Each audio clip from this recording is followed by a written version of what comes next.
Ce jour dédié pour le bon Zivoug, Bekarov, donc un bon parti, rapidement, et la réussite de Malka Badoris Diamanta. Bezrat Hashem. Alors on me demande ici, pêle-mêle, de parler du Mashiach. Qui c'est? Il y aura deux Mashiachim. Est-ce que c'est un homme vivant normal? Pourquoi est-ce que la loi sera comme Beth Shammai à l'époque messianique? On va essayer de traiter un peu tout cela à la fois. Bon, Mashiach, déjà le mot, de quoi il provient? Mashiach vient du mot limshoach en hébreu qui signifie oindre. Il y a une huile qu'on appelle une huile d'onction. Shemen hamishcha. L'huile Shemen hamishcha d'onction. D'accord? Avec laquelle on oint certaines personnes. Qui, le Kohen Gadol, il est oint, il devient ainsi Kohen Gadol, et les rois d'Israël. Vient un prophète et prend un peu de cette huile d'onction dont la recette est écrite dans la Torah. Comment on fait cette huile d'onction? On prend une certaine quantité d'huile d'olive, on met dedans certaines herbes, d'accord, tout ça, l'huile elle prend, etc. C'est écrit exactement comment on le fait. Et on prend cette huile-là, un prophète doit venir, et il prend cette huile-là, et il fait un rond comme une couronne à la tête de celui qui est devenu le roi d'Israël. Je crois qu'il en met un peu ici, il tire un trait aussi comme ça, je ne sais plus exactement comment il fait exactement. Et cette personne devient roi d'Israël. D'où le nom Mashiach. Pardon, c'est interdit. Celui qui oint de ça, c'est un issour karet. Celui qui fait cette huile et sans oint, d'accord, c'est issour karet, c'est comme l'adultère, d'accord. Alors, il y en a qui disent qu'ils ont vu par satellite une grotte fermée, ils ont analysé comme ça, qu'est-ce qu'il y avait dedans? Il y avait des jarres de cendres animales et d'huile végétale. Et il y en a qui disent, mais de toute façon, elle existe, peut-être qu'elle existe, peut-être qu'elle n'existe pas. En tout cas, quand Mashiach reviendra, il aura ça dans la poche, il n'y a aucun problème. D'accord, le bon Dieu, il peut faire ce qu'il veut, c'est le maître du monde. Très bientôt, le Messie Hachem. Maintenant, cette personne-là, donc, nous attendons que vienne le Mashiach. Qu'est-ce que c'est? Donc, quelqu'un qui sera le roi d'Israël. Et il y a certaines qualités qu'il doit avoir. Premièrement, il doit être descendant du roi David. Parce qu'il ne peut pas avoir de roi d'Israël qui n'est pas descendant du roi David. Ça exclut les convertis, ça exclut toutes sortes de personnes, etc. Deuxièmement, il doit connaître toute la Torah. Il doit être un grand Talmid Chacham. Troisièmement, il doit être extrêmement humble. Quatrièmement, extrêmement souffrant. Parce que comme les chrétiens ont pris cette idée-là et l'ont mis sur leur idole, ça provient des textes des prophéties juives, qu'ils souffrent les souffrances du peuple d'Israël. D'accord?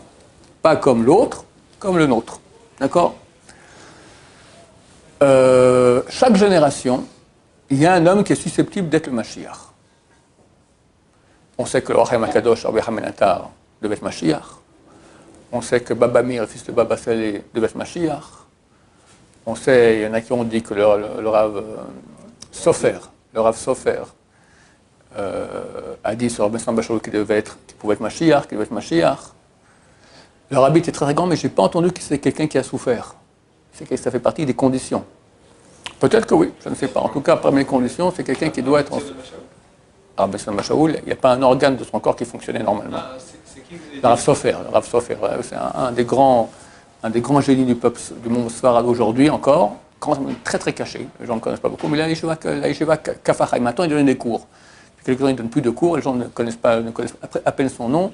Il connaît toute la Torah, c'est un grand, je ne sais pas si vous voyez Mashiach, on parle à cause de cela, d'accord, il est vivant, c'est un grand Chacham, mais il semblerait qu'il a même un peu roi HaKodesh. Comme ça, d'anciens élèves à nous qui sont allés dans sa Yeshiva, qui m'ont dit des témoignages qu'il avait roi HaKodesh. Pardon? Ezra Sofer aussi, je crois. Ezra Sofer, Ezra aurait pu être... c'est Ezra qui aurait pu être Chizkiyahu aurait pu être Mashiach. Je ne sais pas si Ezra aurait pu être Mashiach. Bon. En tout cas, chaque génération, il y a quelqu'un qui est susceptible. Si la génération ne mérite pas que Mashiach vienne, alors il meurt et un autre le remplace. Donc actuellement, il y a un homme qui est susceptible d'être Mashiach et qui est parmi nous. On dit que Rabbi David Abou Hatzera, un temps, il recevait les gens assis et un temps, il s'est mis debout. C'est très dur, des heures rester debout comme ça. Alors on lui a demandé pourquoi. Il dit parce que mon père, ou mon grand-père, Baba Saleh, est venu me dit arrête de recevoir les gens assis. Déjà 2 fois Mashiach est venu te visiter, tu l'as reçu assis, il faut te mettre debout. Lorsque le roi David a été sacré, qu'est-ce qui s'est passé? Le premier roi d'Israël, c'était le roi Shaoul. Il n'était pas de la lignée il n'était pas de la tribu de Yehuda, c'était la tribu de Binyamin. Et Dieu l'a sacré qu'il devienne le premier roi d'Israël. Et il a raté son job. Il lui a dit de tuer tout Amalek, il n'a pas tué tout Amalek, etc. Et Dieu a décidé que quelqu'un d'autre, mieux que lui, serait le roi d'Israël.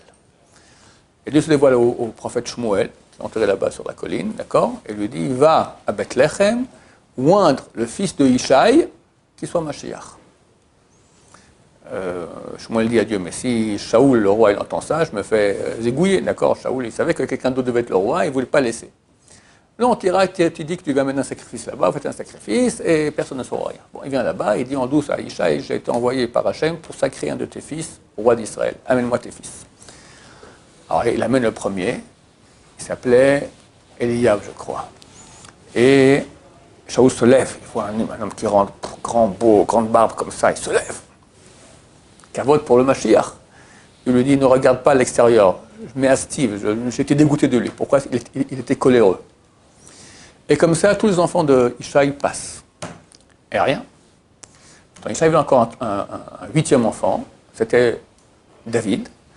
Mais Ishaï croyait que c'était un mamzer, que c'était pas lui, sa femme l'avait trompé avec quelqu'un d'autre et il était né. C'était un bâtard. Il faisait tout pour qu'il meure, dans les champs, dans le désert, qu'il se fasse bouffer par un ours. Effectivement, il y a un ours qui est venu une fois, ou c'est un tigre, d'accord, il les a déchirés. Et Shaoul Shmuel lui dit, mais tous tes fils sont passés. Il dit, ouais, écoute, Dieu m'a envoyé, sacré ton fils, roi d'Israël. Il n'y a pas encore un? En tout cas, Ishaï dit, bon, je ne sais même pas si c'est mon fils, ouais, il y en a un, bon, appelez-le, d'accord. Il avait 28 ans, le roi David. Il a été brimé toute sa vie. C'est un bâtard roulé qui meurt. Je crois qu'il y a quelque chose dans la vie qui allait pas. C'est lui qui a fait ça. Et le petit David rentre. Shmuel lui dit, lève-toi! Mashiach rentre, tu restes assis! Et il s'est levé, et c'est marqué qu'il a ouvert la bouteille avec l'huile d'onction. Lui, il a sauté sur la tête du roi David. Et comme ça, il a été sacré roi d'Israël. Pourquoi je raconte cela? Que devant Mashiach, il faut se lever. Donc Baba s'est levé en rêve à son petit-fils, Rabbi David Abou Hassan lui a dit, Mashiach venu déjà 2 fois te visiter, tu l'as reçu assis, reste debout. Donc il est parmi nous, c'est clair. Qui sait? Personne ne sait. Personne ne sait. En tout cas, les critères que j'ai donnés, c'est quelques-uns des critères. Aussi un des critères, c'est que lui jugera par l'odorat. Il verra la hirat shamaim, la crainte de Dieu que les gens ont par l'odorat. Burk, d'accord? Ah, d'accord? Comme ça. Le jour où Dieu décide que la Géoula doit arriver, que la rédemption doit arriver, on a 5 parties d'âme. Nefesh, Ruach, Neshama, Chaya, Echida. Echida, elle est très très haute. Il y a la Yechida du Mashiach, se trouve dans un endroit dans le paradis qui s'appelle Kansipor, le nid de l'oiseau, comme ça dit le Zohar HaKadosh. À ce moment-là, la Yechida du Mashiach quitte le paradis, rentre dans cet homme-là, il se retrouve investi de pouvoirs extraordinaires. Et comme Moshe Rabbeinu va en Égypte et fait les 10 plaies, etc., et sort le peuple d'Israël d'Égypte, lui viendra et nous sauvera. Il ratatine Hezbollah, il ratatine la gauche, il ratatine Obama, tous nos amis là, terminé, Poutine, hein, pardon. C'est marqué qu'il tuera avec le souffle de sa voix, pas besoin d'armes, d'accord? Crève. À 10 000, d'accord? À la fin, c'est marqué que tous viennent contre nous, Gog ou Magog. Tous les peuples viennent en guerre contre nous, contre Jérusalem. Ils viennent du nord. Ce sera où la première position? Ici, le balcon de la yeshiva. Vous voyez, toutes les collines vides, là, c'est le nord. Il viennent des millions qui arrivent comme ça. Ouh là là, on va être en train de prier. Et tout à coup, pam, pam, pam, Dieu se dévoile, de la peste, des grelons, des météorites qui tombent du ciel, des grelons, la peste, le feu, la terre qui tremble, eux-mêmes qui se tuent les uns les autres. Ça s'appelle la défaite de Gog ou Magog, et tout le monde reconnaîtra que Dieu est l'Éternel. Ça, c'est le dernier acte. Et là, le Mashiach doit faire 4 choses. Il doit gagner cette guerre de Gog ou Magog, pas forcément dans l'ordre chronologique que je vous donne maintenant, gagner la guerre de Gog ou Magog, reconstruire le temple de Jérusalem, faire en sorte que tous les Juifs étrangers reviennent en terre d'Israël, même celui qui a la villa au bord de je ne sais pas où, il quitte là-bas et vient ici à Jérusalem, en Israël, et il fait en sorte que tous les Juifs pratiquent la Torah. Fini! Plus de non religieux, ça n'existe plus. D'accord? Tout le monde entier reconnaît la divinité du Dieu d'Israël et la Torah. Maintenant, il y a plusieurs façons par lesquelles le Mashiach peut venir. Il peut venir par notre mérite, il peut venir parce qu'on n'a aucun mérite, mais la deadline, elle est arrivée. Et c'est clair que c'est tout à fait différent. Maintenant, c'est clair qu'on n'est plus dans l'époque où le Mashiach vient par notre mérite, on est dans l'époque de la deadline. Mais cette l'époque de deadline est aussi très très grande. Et même dans la deadline, il y a plus ou moins de mérite. Alors on ne sait pas comment ça va arriver. Là, l'option, si on est des crêtes infinies, j'espère que ce n'est pas le cas, parce que Baruch Hashem, il y a beaucoup de tchouva, le peuple d'Israël y revient, d'accord? Mais admettons qu'il n'y ait pas tout cela, alors il y a un scénario où un jour avant que Mashiach se dévoile, vient Eliyahu Hanavi, annonce sa venue, et Bézat Hashem, voilà.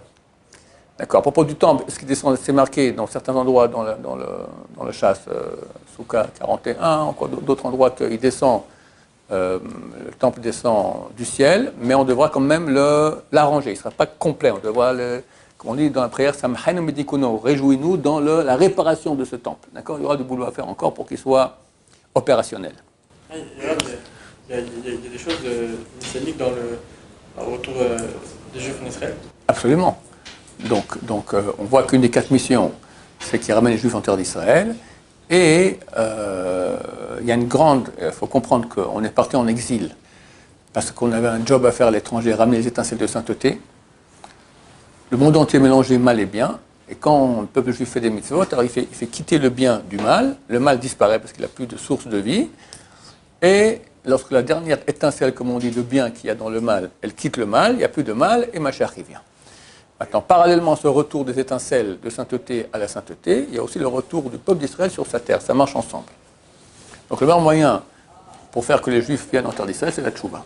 Quand je faisais des séminaires à l'époque, les gens m'ont dit « Pourquoi tu ne leur dis pas de venir en Israël ?» Je lui ai dit « Ça ne sert à rien. » Parce qu'il veut venir, il ne peut pas. C'est bloqué du ciel et on ne le laisse pas venir. Il fera tchouva, il ne pourra plus rester en France. Avec un coup de pied, Akadosh Baruch Hu va l'envoyer, avec une caresse, Dieu va l'envoyer en Israël. C'est vrai, les gens faisaient le tchouva, et quand ils commencent à pratiquer ça, au bout d'un moment, ça devient insupportable d'être en France, et par eux-mêmes, ils venaient très facilement parce que la porte est ouverte. La vraie raison pour laquelle on existe, c'est parce qu'on a un job à faire de réparation. Cette réparation se fait par l'étude de la Torah, la tchouva, etc. Ou la souffrance si on ne fait pas ce qu'on doit faire. D'accord ? Donc, à un moment, on arrive à la fin, on y est, preuve en est le retour des Juifs en terre d'Israël actuelle. La terre d'Israël qui était aride devient florissante, comme c'est écrit dans les prophéties, Yechezkel 36, on est en train de vivre ce qui se passe là-bas. Les villes détruites sont reconstruites, la terre d'Israël qui a été vide va redonner ses fruits, le peuple d'Israël va refoisonner. Combien il y a de Juifs en terre d'Israël? Il y a un siècle et demi, il y avait combien? Rien. En un siècle et demi, le nombre de gens qui sont revenus, Jérusalem, mais c'était un petit bled de rien du tout, regarde comme ça devient énorme. Alors, on est très loin de Paris et de New York, mais par rapport à ce que c'était, c'est extraordinaire, d'accord? De juifs, c'est ça, un pays juif, c'est pour ça que nos ennemis n'arrivent pas à comprendre ça, Obama et compagnie, d'accord? Ça leur reste bloqué comme ça, c'est un pays palestinien, c'est la Kdusha contre la Touma, d'accord? On avait envoyé à l'époque des photos de statues de Pharaon. Il y a une photo de statue de Pharaon, c'est 2 gouttes d'eau Obama. Et il y a sa femme en statue, c'est 2 gouttes d'eau de la femme de Obama. C'est marqué qu'à la fin des temps, tout le monde revient en Gilgoul. Tous les grands noms de l'histoire reviennent en Gilgoul pour voir la fin, d'accord, le dernier acte. Tous les sadikim reviennent et tous les Rechaim reviennent, d'accord, pour voir comment ça se passera à la fin. Alors peut-être que c'est le Gilgoul de Pharaon, ça ne m'étonnerait pas, d'accord, c'est vraiment côté du mal très très fort. C'est lui qui dirige Biden. Biden, c'est un vieux couronnement sénile, d'accord? La haine du peuple d'Israël. Donc, c'est un homme, ce Mashiach, et il est écrit qu'il y aura 2 Mashiach. Mashiach ben Yosef et Mashiach ben David. Alors, je ne sais pas exactement qui est ce Mashiach ben Yosef. C'est écrit que lui vient mettre en place l'infrastructure logistique pour Mashiach ben David. Il y a un livre qui a été écrit qui s'appelle Collator, qui explique par A plus B que c'était le Gaon de Vilna. Le Gaon de Vilna, c'est lui qui a déjà presque 300 ans. Il a organisé la première aliyah, le premier retour de Juifs en terre d'Israël. Avec ses élèves qui sont venus ici, qui ont souffert d'une souffrance terrible, des maladies, des malarias, des choses. C'est des grands sadikim qui sont venus habiter la terre d'Israël. C'est eux qui sont à l'origine de ce qu'on appelle les chassidim de Me'acharim. Ce n'est pas des chassidim. Gaon de Vilna n'était pas chassid, il était litaï. C'est eux qui sont à l'origine, ce sont des descendants des élèves du Gaon de Vilna. Donc c'est lui, on dit que c'est lui qui était le Mashiach ben Yosef, d'autres disent que ça peut être d'autres personnes, et il y a des chances que Mashiach ben Yosef soit tué. On doit prier, quand on dit la prière Bonne Yerushalayim dans la Mida, il faut prier qu'il ne soit pas tué par Armilus, le rachat, le mécréant. J'ai dit une fois Armilus, et je crois que j'ai vu une fois une version dans le Or HaChaim que Romilus, d'accord? Lorsque le début de l'infrastructure qui permettra à Mashiach de venir, c'est quoi? C'est l'État d'Israël, d'accord? Lorsque les Juifs reviennent en terre d'Israël et que ça commence à être un pays, etc., qui vient ici pour tuer tous les Juifs de la terre d'Israël avant la création de l'État? Le général Rommel, un grand général de Hitler, qui est le chef de l'Africa Corps, le corps africain des nazis. Ils font un débarquement en Tunisie, conquistent la Tunisie, la Libye, l'Égypte. Et ici en Israël, grosse panique. On sait dans quelques jours, les nazis seront ici à Jérusalem. S'il arrivait, c'était mort. Ma mère, à l'époque, elle est née en 1936, c'était en 1941, elle avait 5 ans. Je me souviens encore, c'est en 1942. Je me souviens encore comment on remplissait des sacs de sable pour faire des fortifications de très très peur, de grande panique. Les gens ont prié comme des dingues ici. Il y a eu un grand miracle. C'est la première fois de l'histoire où les soldats d'Hitler ont été vaincus par les Anglais. On dit toujours que la première défaite nazie, c'était Stalingrad, en janvier ou février 1943. C'est une erreur.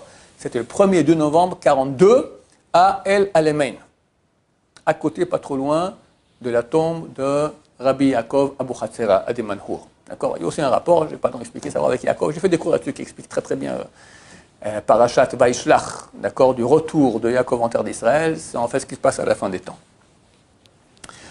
Et donc il se peut, alors on doit prier pour que Armilius, le Mécréant, ne tue pas Mashiach ben Yosef. Il se peut que c'était ça, que c'était Rommel qui est venu pour tuer ce qui se passait en Israël à l'époque. L'armée sans Vachou, la Yosef, et les deux, ils avaient 20 ans. D'accord. Ils sont venus ici, ils auraient été zigouillés par les nazis. Fini, il n'y aura plus le monde de la tchouva. Le Rabbi Yosef, ce qu'il a fait comme tchouva dans le peuple d'Israël, tout le monde sera fait tchouva presque rien que par lui. D'accord. C'est énorme ce qui s'est passé. Donc voilà. Donc Mashiach ben Yosef met en place l'infrastructure logistique pour Mashiach ben David. Mashiach ben David, c'est le grand Mashiach que nous attendons, qui lui va faire ces 4 choses dont j'ai parlé, le temple, ramener les Juifs en terre d'Israël, Gog ou Magog, et que tous les Juifs pratiquent la Torah. Dès lors, reviennent les lois, comme d'antan, les lois de pureté et d'impureté, les sacrifices, etc. Et la halakha passe comme Bet Shammai. Bet Hillel, c'est cool. Bet Shammai, c'est din. Du moment qu'il y a un dévoilement de la vérité très très grande, il n'y a plus maintenant. Tant qu'il y a le mal dans le monde, alors Dieu comprend qu'on ne peut pas aller d'après la loi stricte. On ne peut pas être complètement rigoureux, parce que les gens ont un Yetzirah. Moi, que le mal, il est éradiqué. Fini, on ne pourra plus faire de péché. Même tu veux, tu ne peux pas. Comment tu ne peux pas? Si je veux, je peux, non? C'est comme je te dis maintenant, voilà, mets la main dans la prise. Tu le fais? Tu ne le fais pas. C'est marqué à l'époque messianique, un homme vient cueillir une figue Shabbat, la figue lui hurle Shabbat. Ah, petits enfants croient que les figues auront des bouches et vont crier Shabbat, Shabbat, d'accord? C'est pas ça. La réalité va dire Shabbat, tu ne pourras pas faire, c'est ça. Comme aujourd'hui, la prise te dit attention, électrocution, d'accord? On dit saute par la fenêtre, tu dis je peux pas. Pourquoi tu peux pas? C'est comme être simple à faire, d'accord? Hop, on saute, d'accord? Tu ne peux pas. Il y aura une réalité qui nous montrera une réalité de Torah. Donc dès lors, on n'a plus besoin d'avoir maintenant la halakha comme Bet Hillel qui sont cool parce qu'on doit s'arranger avec les Tzerara. On peut être complètement dans la rigueur parce qu'il n'y a plus de place au mal. Le mal sera égorgé, il n'y aura plus de mal. On pourra peut-être faire des péchés shogeg, involontaires, parce que aucune des mitzvot de la Torah disparaît. Et il y a le mitzvah de tchouva, donc ça prouve qu'on devra faire encore tchouva. Alors M. Machou a dit, on fera tchouva par amour. Et sur quoi? Sur les péchés involontaires qu'on aurait pu faire. Mais volontairement, on n'aura plus la capacité de pécher. Et on va commencer à se rapprocher de Dieu à une vitesse vertigineuse. Et Dieu va amener du bien énorme dans le monde. J'ai lu il n'y a même pas 2 semaines, il y a une femme qui pose la question, elle est veuve. Et elle s'entendait à merveille avec son mari. Maintenant, elle est veuve depuis quelques années. On propose de se marier avec un monsieur, ça a l'air très très bien. Et elle a rencontré, bon, tout est très bien. Elle m'a dit, mais j'ai peur, pourquoi? Ma chère va venir bientôt. Et là, mon mari, feu mari, va se ressusciter, parce qu'au bout d'un moment, quand ma chère vient, il y a la résurrection des morts. Et là, j'aurai 2 maris, et c'est super embêtant. Je vais me remettre avec mon premier. Le deuxième, il est sympa, mais je préfère mon premier mari. On a fait les enfants ensemble, etc. On a amené la question au Rav Steinman, que faire? Il a dit, ne vous en faites pas. Quand ma chère vient, il n'y aura que du bien. Il n'y aura que du bien. Il y aura un flux d'Hachem. Hachem vous dira déjà qu'est-ce qui est bien de faire et vous le ferez. Il n'y aura pas de regrets, il n'y aura pas de problème, il n'y aura plus aucun problème. Rien, fini. Quand, monsieur, je ne sais pas. Quand je crois, très très bientôt. Moi, je suis convaincu, et je peux me tromper, je me trompe toujours, que ça va commencer à chauffer ce mois-ci, le mois de Kislev Bezrat Hashem. Plus précisément, je pense Hanouka Bezrat Hashem, c'est l'époque des miracles. Parce qu'il reste plus que 200 ans avant la fin du 6e millénaire. Parce que jusqu'au 6e millénaire, jusqu'à la fin du 6e millénaire, on doit vivre beaucoup de choses. L'époque messianique qui dure 40 ans et un processus qui s'appelle la résurrection des morts qui doit durer 214 ans au moins, après le Zohar. Faites 214 et 40, combien ça nous fait? 254, c'est déjà passé. Baba Saleh a dit, on est en retard sur le programme, donc quand Mashiach revient, il n'y aura pas 40 ans et après résurrection immédiatement, Bezrat Hashem. Baruch Adonai, Amen, Amen.